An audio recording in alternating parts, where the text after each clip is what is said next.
everyone. Welcome back to the AAP Anorexia Awareness Podcast. I'm Claire, and I'm here with my co-hosts, Jazzy, Naomi, and Karis. Today, we're diving into something that's impossible to ignore, social media and its role in eating disorders. Yeah, social media is everywhere, and while it can be a great place to support and to spread awareness, it also has some really damaging effects when it comes to body and image and disordered eating. Right, it's not just about Instagram or TikTok influencers anymore. The issue runs so deep that even everyday scrolling can start to warp the way we see ourselves. And the scary part, a lot of it is so subtle that we don't even realize it's happening. Exactly. So let's talk about it. How does social media contribute to anorexia, and what can we do about it? Okay, so I think one of the biggest issues with social media is the idea of the perfect body.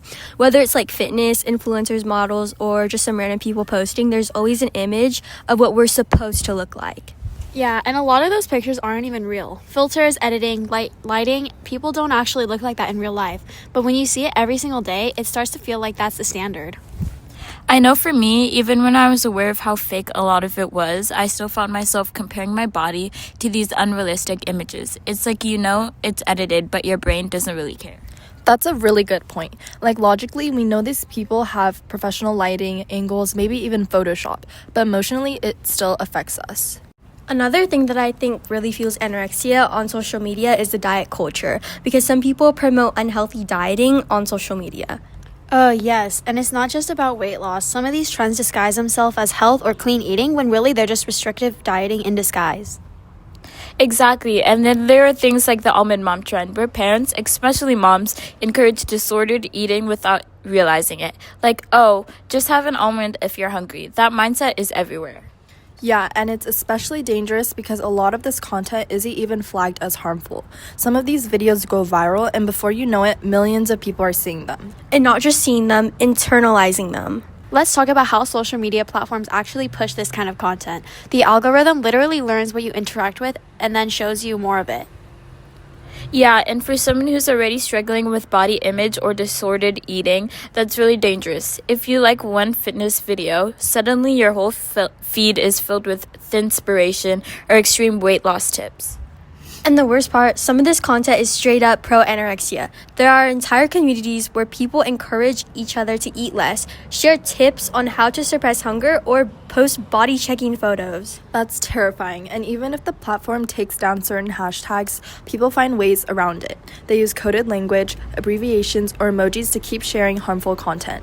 And the more you see it, the harder it is to break out of that mindset. It becomes this echo chamber that makes anorexia seem normal or even aspirational. So with all that being said, I do think there's a way to use social media in a healthier way. There are actually some really great communities that focus on body positivity and eating disorder recoveries. Yeah, accounts that promote intuitive eating, self-acceptance, and real, unfiltered bodies. Right, and I think it's important to curate your feed. If you notice certain content making you feel bad about yourself, unfollow or mute it. Follow people who inspire you in a positive way, not just ones that make you feel like you're not good enough.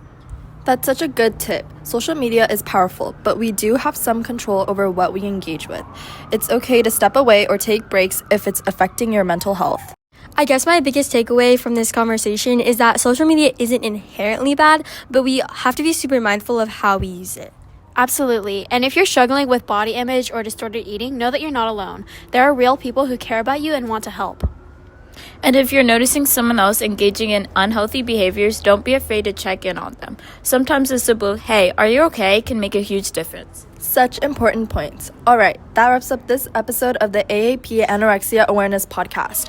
Thank you, Jazzy, Naomi, and Karis for this conversation. And to everyone listening, remember, your worth is not determined by your weight, your body, or what you see on social media. Take care of yourselves, and we'll see you next time.